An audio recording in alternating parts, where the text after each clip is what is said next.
Hello, good morning, everyone. Welcome as you start coming in on Substack, on Twitch, on YouTube. Let me turn on Facebook if it lets me, because why not? Good morning. I'm Nick Pero. This is Banner and Backbone, and I am joined today for the window of discussion by Joe Plensler, a U.S. Marine Corps combat veteran and friend of mine at this point now, or new friend of mine after a couple interviews. And you've been on Banner and Backbone with the Anti-Fascist Book Club before, and I'm hoping to see you more there. Like I've told you before, you have an open invite back. I really enjoyed the conversation with you, and I know everybody else did, and I think you'll be a great addition to our book club whenever you want to be able to come. And so, Joe, welcome to the window of discussion.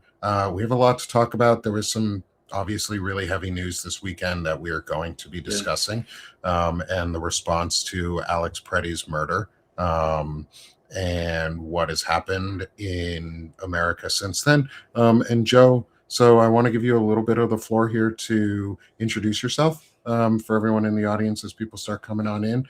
And then we'll get into our discussion today. Awesome. Thanks, Nick. It's good to see you. It's good to be back. My name's Joe. I'm like you said, Marine Corps combat veteran. And today I am a certified examiner of what I do to put a roof over my belly every day.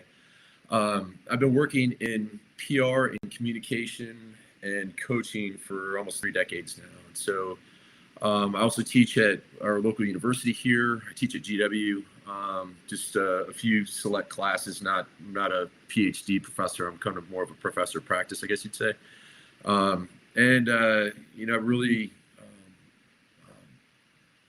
am active in helping our nation to navigate what lies in front of us, I guess would be the best way to put it. And I think I was talking to a friend yesterday about speaking up and speaking out, and kind of reflected back to my first experience with that, which was protesting the Ku Klux Klan marching through our college town in spring of 1990. And that experience taught me that sometimes you literally have to put your body where your values lie. At some points in history, if it's a matter of principle, you have to assume some personal risk. Right? And we're seeing that on the streets of Minneapolis today, to get to the point. I just got a text from a college friend of mine this morning who lives in the Minneapolis-St. Paul area. And she's like, man, I couldn't be more proud of the citizens of our city standing up for our democracy, our republic, our constitutional rights, and not tolerating this abuse by the federal government and not being intimidated, right? And I think I also do a lot of work with the media. I spent 5 years in the Pentagon working for the Commandant of the Marine Corps, working with the Pentagon Press Corps every day, or what used to be the Pentagon Press Corps. Now it's just a bunch of sycophants sitting in the building. So how all this plays out on cameras, how all this media is consumed around the country, and ultimately how our fellow citizens, all 330 million plus of them, are constructing the reality about what's going on in Minneapolis and what it means for them and their localities. So I know I kind of threw a lot out on the table there initially. It's probably more than you wanted, but no, I think it's great. Okay. I appreciate all of that background too for you, for both for me, but for everyone else. I'll have to get you in contact with Frederick Pogue. He's a Marine vet also, and he focuses a lot on masculinity and better humaning, and better manning. He fits in with a lot of the work that I do on the Sick of This Shit publication side for the intelligent masculinity stuff. I actually interviewed him yesterday. You'd really enjoy his discussion and getting to meet him. So I'll have him join us. I'll introduce you to him and connect you sometime soon. That'd be fantastic. Yeah, I just did a Substack about the war on empathy and how it just doesn't make any sense. Like, you cannot literally lead other people. Oh yeah, like toxic empathy. What the hell is that? Yeah. Like, I'm so excited to get you on for an intelligent masculinity interview too, because your better humaning coaching and experiences are incredibly valuable right now. And to be honest, I think one of the ways we win our Mhm. democracy back is the better humaning experiment that we're doing right now and the social experiment that we're doing right now to fix our cultural side for Yeah. men and masculinity and break this toxic cycle. And so there's been a couple things that have happened in Minnesota recently, and that Mhm. I definitely want to get your thoughts and opinions on. Um, I do actually. I want to start with what happened yesterday with Mhm. Representative Ilhan Omar. Oh Um, yeah, I just saw that. was sprayed with some sort of chemical. I haven't looked into who the individual was that sprayed her. To be Mhm. honest, I don't care their identity.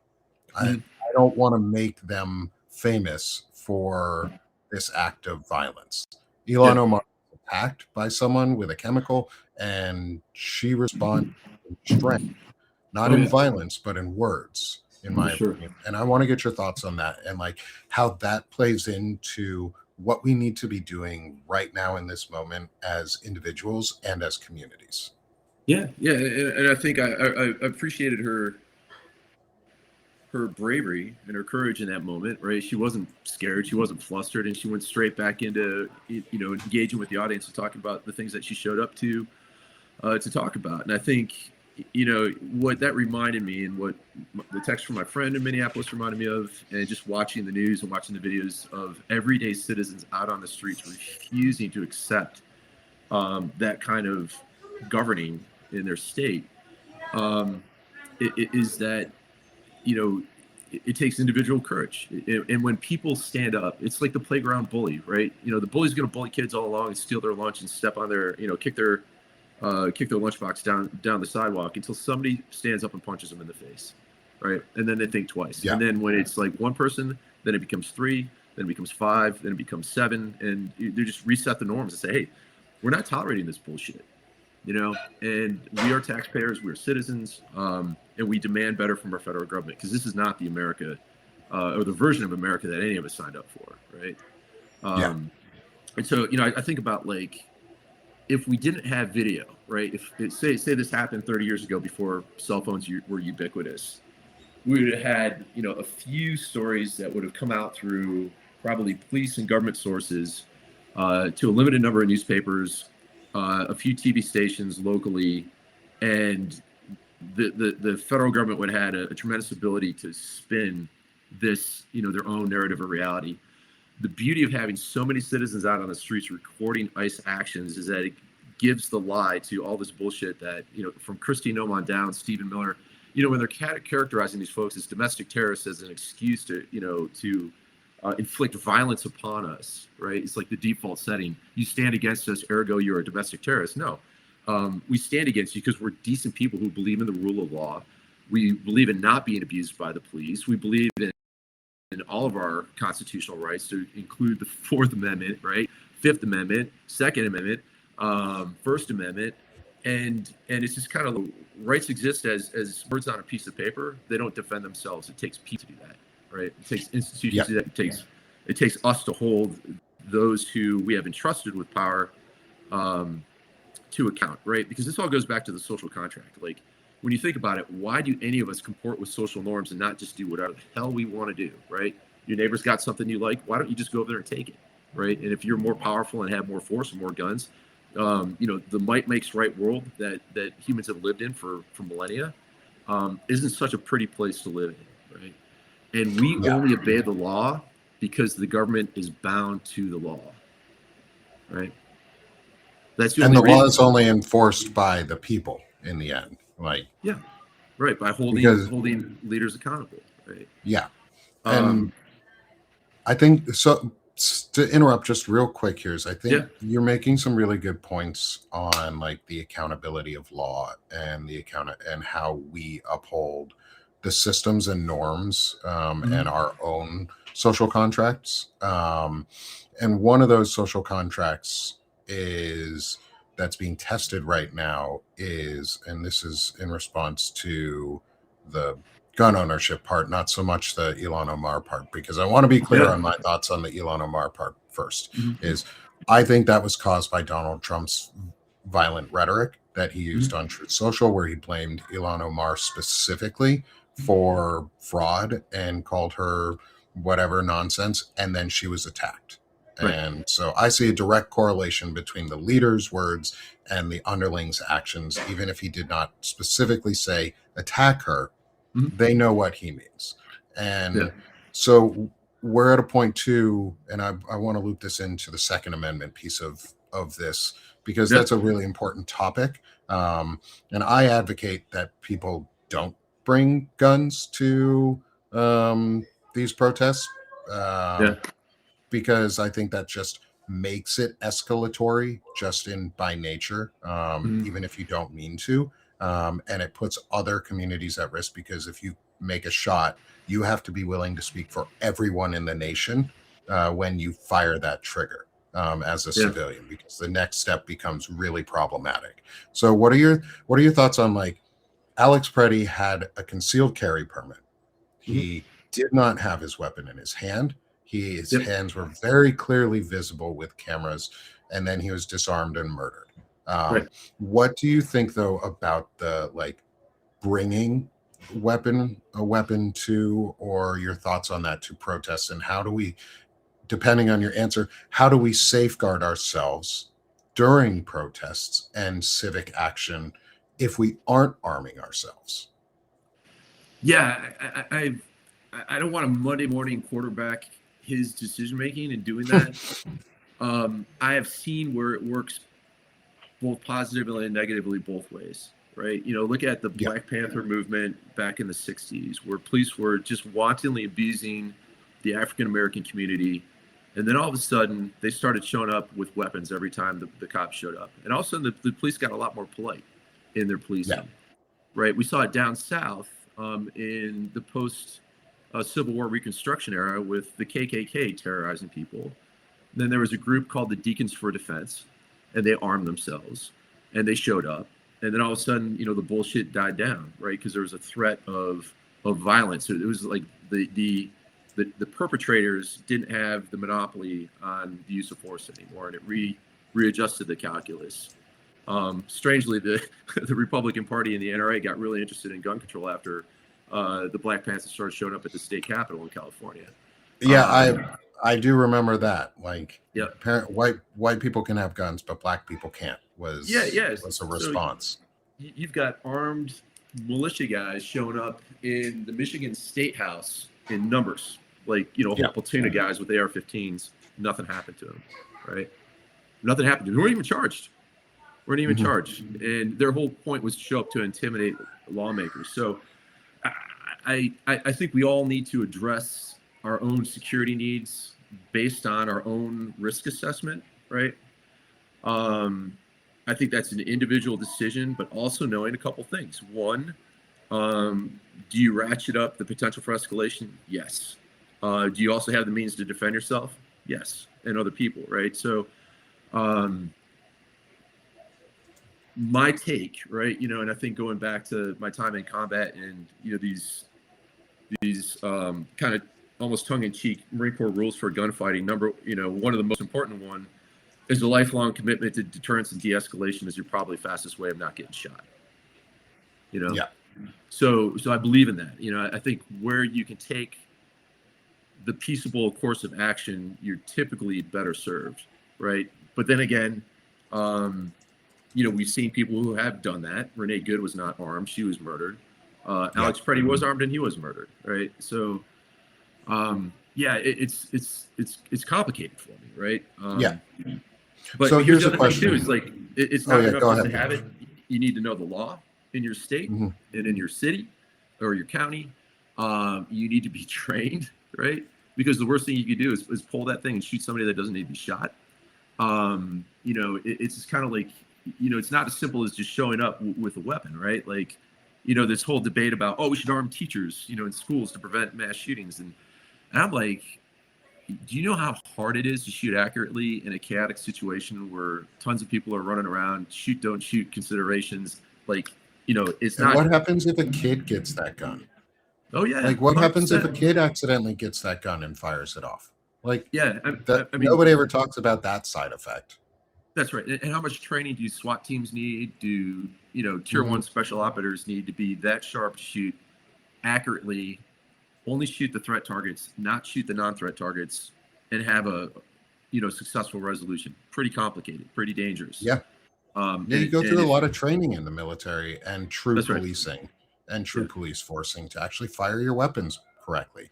You go through Mhm. a lot of it. You have to qualify. You have to maintain that qualification. You have to go through additional firearms courses and handling courses and training courses.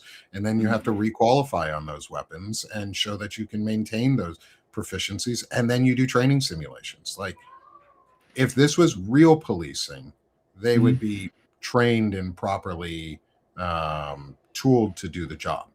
But And show their freaking faces, yes, yeah, right? Like, we served in the military. You know, when I was in both Iraq and Afghanistan, the only time you covered your mouth or your face was to prevent dust from getting in there, either on long convoys when you're an exposed, turd of a yep, vehicle like a Humvee, upgun Humvee, or just with those sandstorms that would whip through the area, right? Anytime we interacted with people, especially local people, we would take off our sunglasses and take off our helmets so they could look into our eyes and see us as human yep, beings, not as these big green Kevlar clad robots that were scary, right? For sure, right? yeah,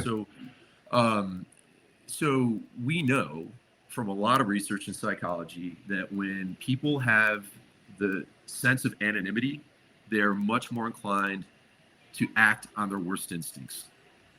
And we're yeah. seeing that in the way, these federal agents are comporting themselves in communities all around the country, right? So this gives It, me a perfect opportunity to ask the question: is the yeah. response that happened in Minnesota with the National Guard? I think it was too. I think I had.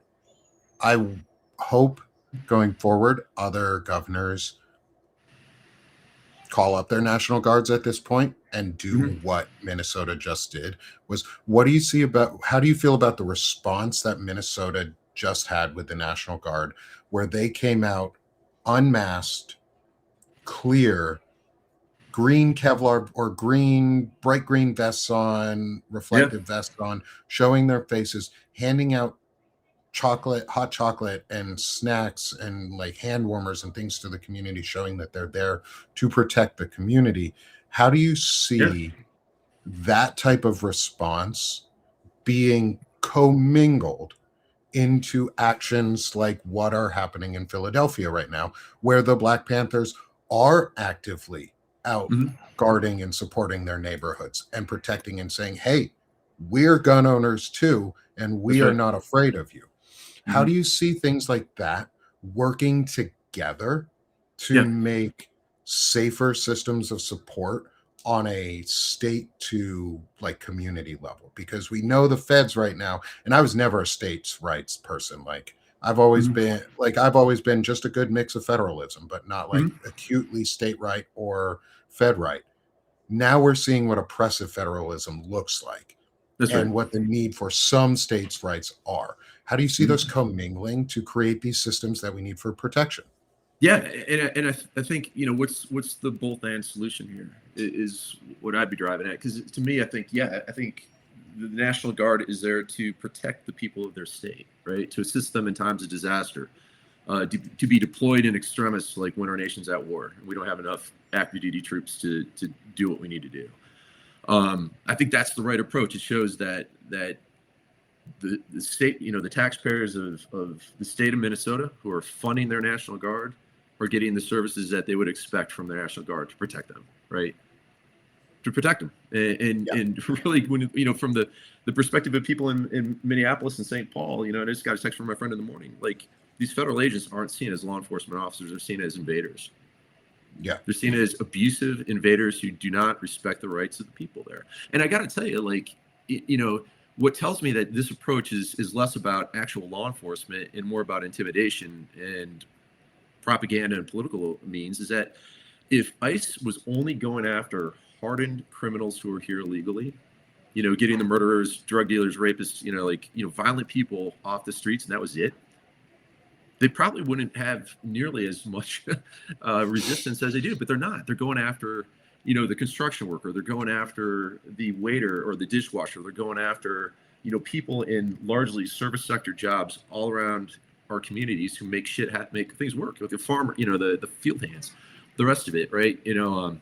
And these are people who are, largely fleeing violence in Central and South America, right? Narco-terrorism largely fueled by U.S. manufactured guns. I think like 50% of the guns recovered in Central and South America in narco-related crime are from the United States, were made here.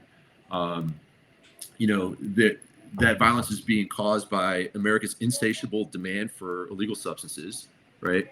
If there, it's simple capitalism, like no demand, no supply. So when we point the finger at Central and South America, we ought to look in the mirror and say, like, what's driving our people to demand all these drugs, right? Yes. And what could be done better with drug policy because ultimately the safer we help them make their countries, the less urge people will have to cross borders, right? Like if I feel safe and secure and well fed and have an opportunity in my own home, in my own country, why would I want to leave? Why would I want to leave my culture and the place that I know and the people I love and my neighbors and all this other stuff, right? Like, it's just kind of like it's counterintuitive. But yeah, so I think but I'm not gonna criticize people who have been historically abused by law enforcement and to some extent National Guards, from not having a whole lot of trust in showing up and defending their own communities. They are exercising their Second Amendment rights and the right to self-defense and preserve their own life, liberty, and property. So, how that's done is a matter of style, I guess, or art, right? It's not science, but again, I think de-escalation and is the best strategy, but that requires reciprocity, right? If we the people are going to say we want things to remain vocal but peaceful, right? The government's got an obligation to say, and we will follow the law and treat people with dignity and respect.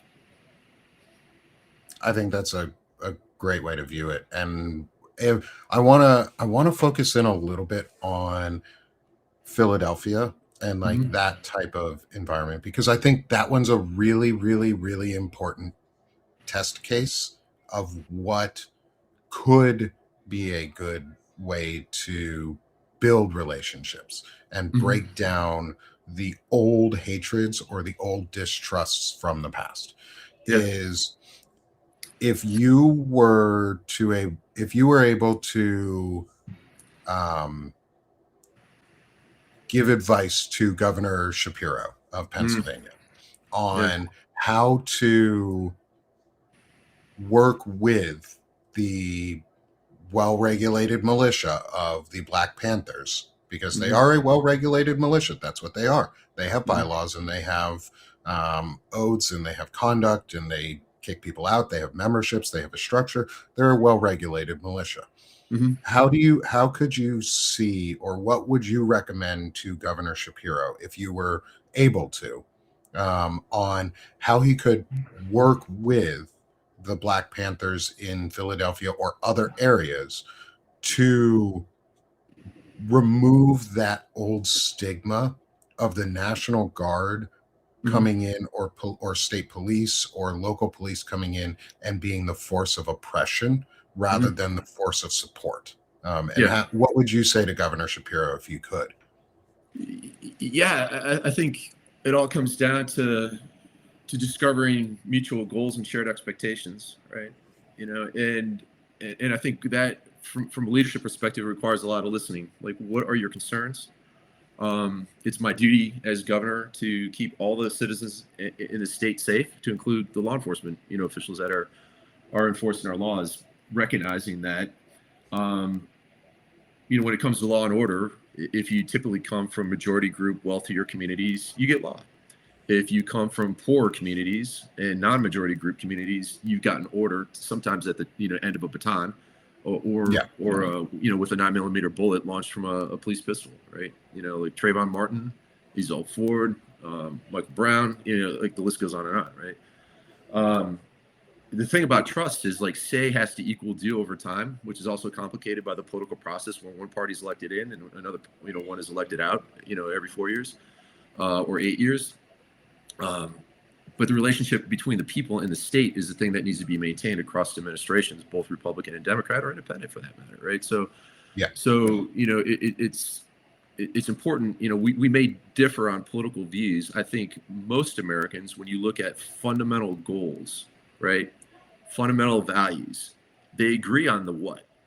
96% of the people believe in freedom of speech. More than 90% of the people believe in the right to preserve your own life, liberty, and property, right? All these things. Where people disagree is on the means of the how, right? How are we going to do these things, and who's going to do it? So I think, it's undeniable. If you have a large organized group that's well armed within your state, you probably need to have some sort of communication with them, right? And say, hey, what are you concerned about, right? Yeah. I hear you, and this is what we're doing to address those concerns because we want to keep things peaceful, right? And that's the thing. Like, when you look at crisis communication, the fastest way to end a protest or a boycott of your company, your organization, your group, your government, is to remove the cause of the grievance. It's the abuse theory of communication, like interpersonally. Like, you cannot communicate with somebody until the abuse stops. They're not going to hear you. When the brain goes into fight or flight mode, all they hear is wah, wah, wah, wah, wah, wah, wah, wah, wah, right? So yeah, and trust is built over time. It's built in drops and it's built in buckets. And that's the thing. Like, when people are talking about abolishing ICE, yeah, right? Because, to a large swath of America, there is no trust or faith in that organization as an enterprise anymore. So if it gets reconstituted just all under one big border patrol and they're only allowed to operate within 5 miles of the border, tethered, to pretty tight controls, they have an important job, right? Like, there are people who would want to smuggle bad shit across the borders and traffic people and all this other stuff. I mean, there is an undeniable requirement for that function. I think a country without borders isn't a country at all, right? So, but with that comes the responsibility to have things like sensible immigration policies, right? Because for most people, the only real difference between a person coming here legally and someone coming here so-called illegally is money, right? Yeah. If you've got, a couple million in the bank and you're living in Qatar, boy, is it a lot easier to get here than if you have, maybe a handful of pesos and you're living down in some village in Central or South America, right? Yep. Constantly intimidated by gangs and violence and even your own government. So, so let's touch on the I think that's really awesome, is the idea of problem solving around the like what you would recommend to Governor Shapiro, or I guess any governor at this point, or any leader, is we need to fix the core problem. And the core problem is there's a lot of racial hatred that has become policy. Like, we are revisiting the KKK platform through Donald Trump and whatever, and this regime that is in there. Well, it's interesting, right? When you look at the broad arc of history, how many FBI and federal resources were deployed in the 60s to break up the Black Panther Party, and the KKK is alive and kicking today? Yep. Just a thought, we've never addressed it. We've always welcomed back white supremacists, but we've never addressed the flaw of white supremacists. We haven't. But I think as a nation, we've been more forgiving in every sense to white people throughout our entire history, and that's something that we need to reconcile. And I think that's what we're reconciling with right now. I think that's what we're doing, is we're finally reconciling with the Civil War and with the racial hatred, and we're seeing the last gasps of white supremacy, and it always gets worse when a dying beast screams out on its last breaths. Then it gets better, but we have to keep going forward. And I want to touch on your idea of the border patrol reconstitution, because I do absolutely agree. Abolish ICE. There's no trust there. They are a lawless paramilitary group that thinks they're immune from any standard, and they're going around killing people, and they're abusing people, and people are abusing the fact that they wear masks. So they're going out and abusing and capturing and kidnapping and torturing and raping people, because we know that it's happened. We've had reports that things like that have happened. So there is no trust. So on the end of border patrol, because we all agree, ICE needs to go, and there needs to be some really, really, really strict limits. And what you said about the 5 mile limit and a guardrail on that. I've spoken to, and I think you should too, and I'll Mhm. is speak to Jen Budd, the former Mm. Border Patrol agent. She resigned right around post 9/11, and has been investigating Border Patrol and CBP since then, and the cultural Yeah. aspects of that. And she's come out very openly and said one of the onboarding hazing things that they do if you are a female agent is you get raped. Hmm. And the prevalence and the use of dehumanization is baked into the system. Yeah. So and like the way they talk about their Hispanic colleagues is like they use the word tonk because that's the Mhm. sound a flashlight makes when it hits someone's head. Specifically, when it hits a Hispanic person's head, is where it comes from. Is Mm. how do you see reconstituting Border Patrol into something better or Yeah. something different? Because we can't train our way out of this with what's currently there. It's a Yeah. systemic problem and not a training issue. So what do you see as a good starting point Mhm. to um to fix that system?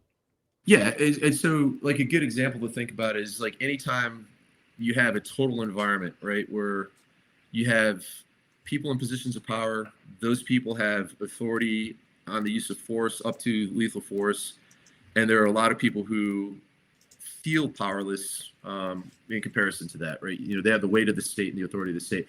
Look at a military boot camp, right? If you have a platoon, you typically have 3 to 4 drill instructors, and you know, to the recruits, they're all powerful, right? You know, they're the all powerful and mighty Oz, and they feel relatively powerless compared to the authority of the drill instructor, what's vested in them by the military, the outward symbols of their uniform, the rest of it. And when, you know, I've done enough investigations. I ran the Marine Corps West Coast Drill Instructor Academy for a year. Prior to that, I was a battalion XO at one of the training battalions. And when you had a platoon team go rogue, right, and you had drill instructors who were abusing recruits, there was no remediation for that team. You had to blow the whole thing up and Yep. reassign them to other places, court martial some for the ones that were savable. You know, it's usually end up with an NJP. They probably got sat down, went through some additional training, and then we were put into a different unit, right? And I think we need to scale the same thing up because when you have a culture that's built on that, um, you know, you really have to dismantle it down to the foundation and rebuild. I mean, there's really no other way. And you look at a corporation, like if a corporation has a brand that's gone bad, right? We're caught doing something criminal, something unethical, you know, massive pollution. What do? They typically rebrand the entire thing, right? You know, in order to reattract customers, start to rebuild trust, and the rest of it. So, you know, uh, you know, but like in its current state, you like, you know, when you have more than half of the country not trusting your federal agency, you're Yeah. done. You're done. You're lost, right? Like, um, yeah. So I mean, it takes a concerted effort from the leadership at the top all the way down to the deck plates, and reinstituting new norms, new expectations, new SOPs, hell, even new uniforms, new name, title, everything. I mean, it's just like, yeah, because I'm at the point where when citizens are getting executed in the streets by, you know, alleged law enforcement agents, it's just like, what are we doing? You know, Yeah. I don't think you can really rebuild trust in those instances. So, I mean, that image of the CBP agent pointing the weapon at Alex Preddy right before he was killed. Um, you know that's not going to go away anytime soon. I think that's going to be kind of like the enduring image of this whole thing.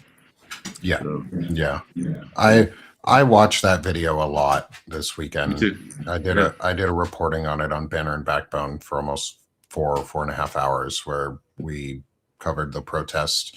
And Zev Shalev and I did an analysis of that video, and he did a really good breakdown later that evening where he slowed it down and he correlated different views. He and I have come together a lot to do like a break the propaganda on Mhm. big events like this. When this happened, we come out very quickly and just start analyzing the videos and saying, this is what we've seen, this is what it is. And I think what you talked about earlier was the citizen journalism and the access to phones and information. Yeah. Thank Um, God. thank God. Yeah. Is so using Alex Preddy's murder in this Mhm. situation, comparing it to, because there's been conversation about this in our chat, and I want to make sure I bring this up, comparing it to someone, say, like Kyle Rittenhouse, who Yeah. murdered two people Mhm. and was acquitted for it. That doesn't mean he's not, that doesn't mean he's innocent. It just meant Mhm. they didn't find him guilty, because he's Right. definitely not innocent. Um, is What do you think about the response that has come out around gun ownership and location and how you can use or handle one? Because Donald Trump was interviewed and said to a reporter he shouldn't have had a gun. He shouldn't have brought it with him. Well, He shouldn't well, have carried. What do you think about that? Because to me, this is an attempt to take people's guns in the long run that do not align with the regime. yeah. And I also want to disarm a lot of society, because I don't think we need so many guns in America. I Mhm. don't think everybody needs to have an AR-15 or 14 handguns or 32 fucking rifles and 200,000 rounds of ammunition. I don't think people need to be armed to the teeth on a Mhm. civilian level. But I also think that requires law enforcement to de escalate their units too. So Mhm. how do you see that playing into, like, with the overall discussion on guns that is going on right now and the Second Yeah. Amendment response?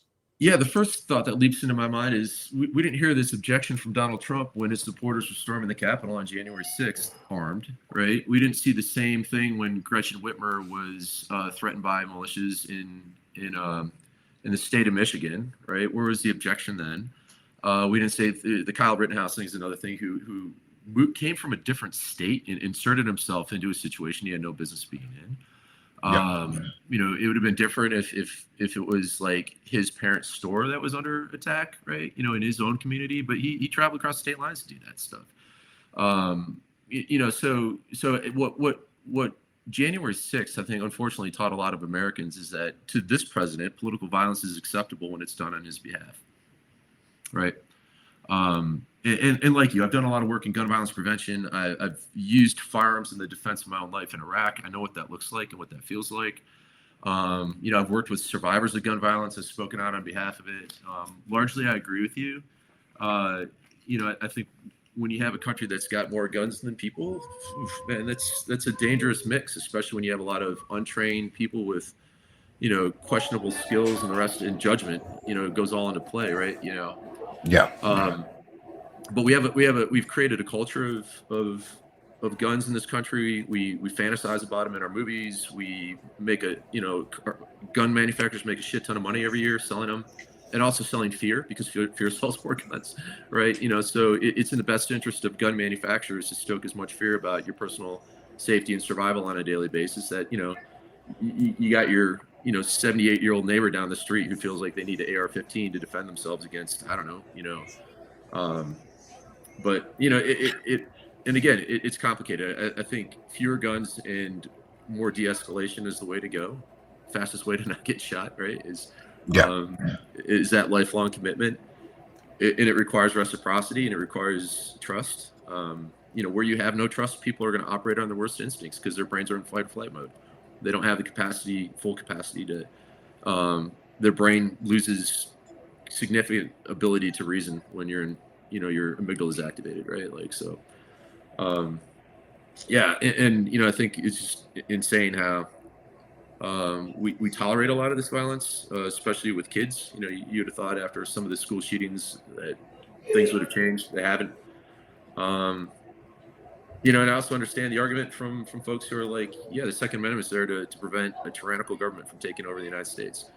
you know I think a lot of people who were uh, against that 10 years ago now are like, huh, maybe those guys, maybe there's some grain of truth into to what they're saying. So Except all those guys who are yelling, take over by a tyrannical government are the tyrannical government. That's right. Yeah, and because they it's all funny. became ICE agents. Yeah, and it's funny how guys will go to the mat, on a instant replay on a football game and be like, no, the ball's across the goal line, and then they'll deny what they see with their own eyes in the same video footage from New York Times. Yeah, it's crazy, but it's a crazy world we're living in right now. Yeah, can we please go back to precedented times? I'm tired of unprecedented times. Yeah, I'd love to live through precedented times where we can just relax again and focus on humaning and being a parent or being a good partner, being a good friend, or just being a good person and just enjoying yourself and being creative. So I like to wrap that into my conversations because that's a huge piece for me. It's part of breaking down this white supremacy system or this just supremacy system in general and this fascist system in general is the use of masculinity culture and how we can impact that really, really quickly. And so today's show is actions in review. We haven't reviewed many actions overall in a condensed sense of your specific things we've done. But I think we've reviewed a lot of actions that are going on right now in the US with the response by Governor Walz and the National Guard and how that could influence or in my view, should influence other governors in their responses and being ahead of these events and working with groups like the Black Panthers and encouraging your governor to do things like that is to reach out to your civic groups that are well-armed and regulated militias that have been around for a long time to protect their communities and go in and ask them, what can we do to help? Or here's what we know that you have been saying. Here's what we want to do to help. Does this work? Is this enough? Does this go far enough to help? And so I think we've reviewed a lot of these good actions. So thank you for this really wonderful discussion, Joe. Fantastic, man. And my again, bad. I really enjoy talking with you. This is so much fun. I paused us there for a second. Okay.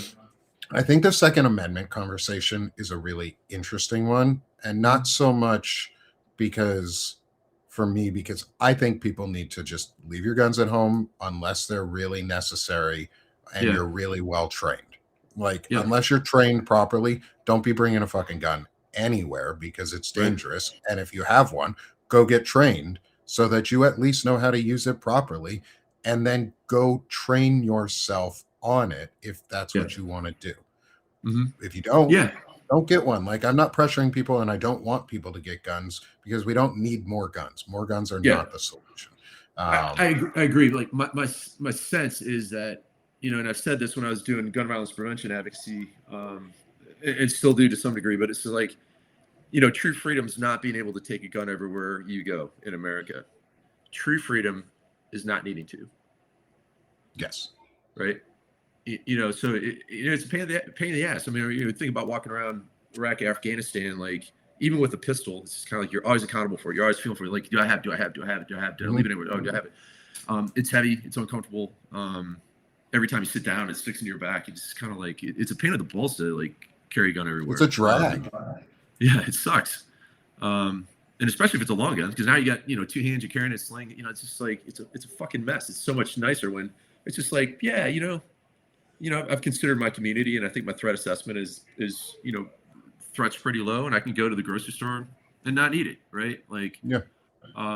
Some people, I saw one guy walking around our grocery store the other day, open carrying a 9mm, and I'm like, he's out there with his family, well dressed, like they just came back from church or something, and I'm like,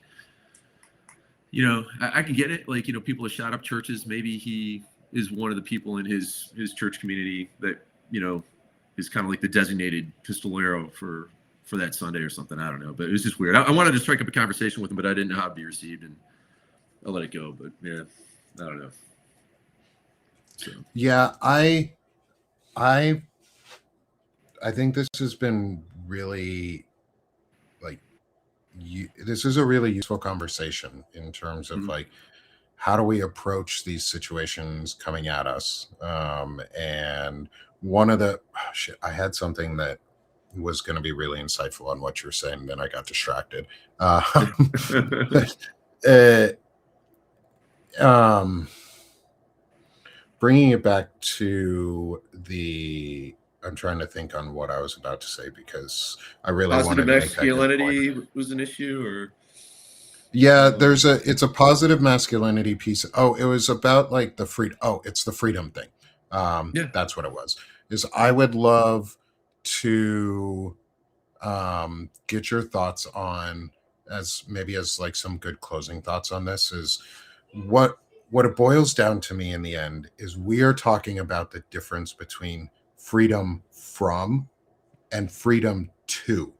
yeah, Like the folks on that believe in they need guns all the time is that they have to have the freedom from something that they're afraid there's like it's a fear-based freedom. yeah. Oh yeah, Whereas what we're advocating for is the freedom to do something. And I yeah, want to get your thoughts on like that subtle difference in word choice because I'm all about like I like word semantics yeah, and yeah. linguistic choices because they make a lot of difference. Oh, So what are your it's how we thoughts can. on freedom from to two? Yeah, from to two. I think one is if I feel like I've got to carry a gun with me everywhere I go, it's because I've got a overactive amygdala. I'm seeing threats everywhere, and I feel afraid. Ergo, I want to have the means to defend myself. That could go wrong in 100 different ways if you're not trained and prepared. The freedom too, some people might call that Pollyannish or whistling past the graveyard, but like, um, it's just kind of like not feeling like you need to because you have police that uphold the law and also respect the rights of citizens, who are well trained and also uh, well respected, and you have citizens that treat each other well and are willing to step in to help each other out, right? And feel like a community, not like a bunch of strangers walking around. That breeds a sense of safety. And Gaber Mate once said, he said, safety is not the absence of threat, it's the presence of connection, you know? And I believe that, like, where people feel like they are connected with others, they'll do amazing things in risky situations, right?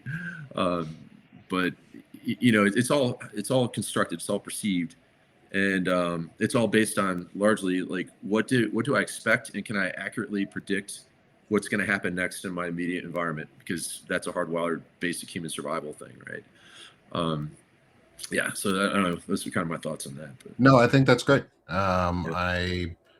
I think having that conversation is important because I think the freedom to Mhm. something is that you are free to live a life, to pursue happiness, to pursue um, Yeah, dignity, and it's the dream rather than the freedom from is I'm afraid that I need to hold these things or I need to clutch on to this singular idea like I need to own a gun so that I can be free from tyranny. yeah. Well, I am Well, free to live a life in democracy because we have built a community. In my mhm. eyes, is a lot of what you're saying is we become the freedom to live without guns just by Yeah, choice. Like we yeah, don't have to take guns away to by choice live without guns in our society because we could choose to be a community that doesn't need guns yes. and we could keep them and use them for whatever we want for hunting for Hmm. home defense for things like that like cool Hmm. whatever, man. Like, keep your guns. I don't care. I'm in the I don't care group Yeah. for a lot of things. Like, you live your life, man. Like, I'm a libertarian who turned Hmm. into I'm a progressive because I'm a libertarian who learned how to read. Yeah, me too. And Yeah, that's what I think is libertarians just haven't read enough books. They're yeah, progressives who yeah, haven't read books. Um, yeah. and Chris Goldsmith sort of embodies that too because he was like, I Mhm. was a libertarian too, and then I started reading more and Oh now yeah, I'm not. yeah. Um, It's a great philosophy and when you're 12 or 13. It doesn't yeah, work so when you're 50, right? Like, no, no, and it Nick, I've doesn't. got a hard back at 12 here. I've got a Okay, well, client I let me gotta give get. you But one last yeah, moment here. Joe, sell okay. yourself. How can people find, or not say, promote yourself? How can people find your work and what you're doing, and how they can support you? Yeah, absolutely. I'm on Substack under my name. I'm on Blue Sky under at Saint Terrificus. There's a whole inside family joke with that. And if you're looking for some coaching work, come find me on LinkedIn. So yeah, Awesome. be happy to help. Thanks, Joe. I really Thanks. appreciate you coming on with me today, and we'll see you again here soon. Awesome. Thanks so much, Nick. I really enjoyed the conversation. Thanks, Joe. And everyone in the audience, thank you for being here with us today. This has been fantastic. I'm going to let Joe drop off here as I close out the show. I'll pull him back there so he can take his time and do what he needs. Thank you for being with us, Joe. Really appreciate it. And for everyone in the audience, thank you so much for being with us. This has been really awesome, really great discussion on positive things we can be doing and actions that we can be pushing for, especially around communications between governors and National Guards and local communities on what they can do to support and what they can do and offering solutions to actually address the problems, because that'll get us out of here. Rather than addressing it with violence, they need to address it with action that is communicable, and Joe really helped set the stage for that. So thank you, Joe, for being with us today. That was really awesome. Please go to subscribe to him. If you're on Substack, hit the Chiron in that top left corner so that you can just free subscribe to Joe. It was so fun to have him. And then while you're at it, come subscribe to me at Sick of This Shit Publications. That's my other home, where I do most of my discussions on masculinity, chronic illness, and community support. So enjoy me over there. A little bit different than over here on the more civic and news focused side.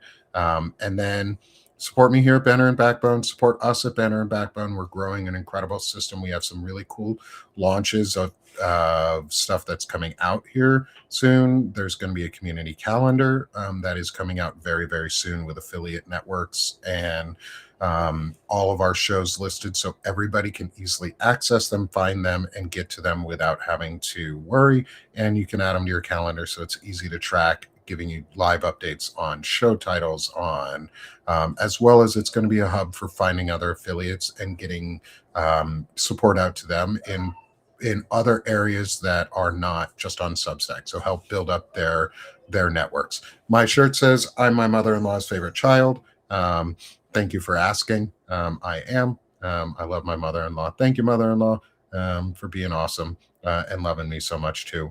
And then finally, as well, support Centered America. They were not able to be here with us today, which is understandable. They were sick, and they helped bring this together. They helped start this. They helped organize the window of discussion. They've been an incredible part of it, and I'm honored to work alongside them and be friends with them and support their work. So please go support Centered America, who helps put on this show and is a big contribution to what we're doing in this part of the community.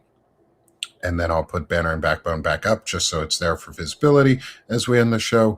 Thank you, everyone, for being with us today. Have a wonderful day. We will be back next week for the window of discussion again as we continue these conversations into building and growing our community in civic action. So again, if you're on Substack, smash that heart one last time before you head out. Have a great day, and you will see me again later or tomorrow on different days as we do our different shows. But window of discussion, we will be back next Wednesday at 11 a.m. Eastern time for another great show. Thanks, y'all, and have a wonderful day.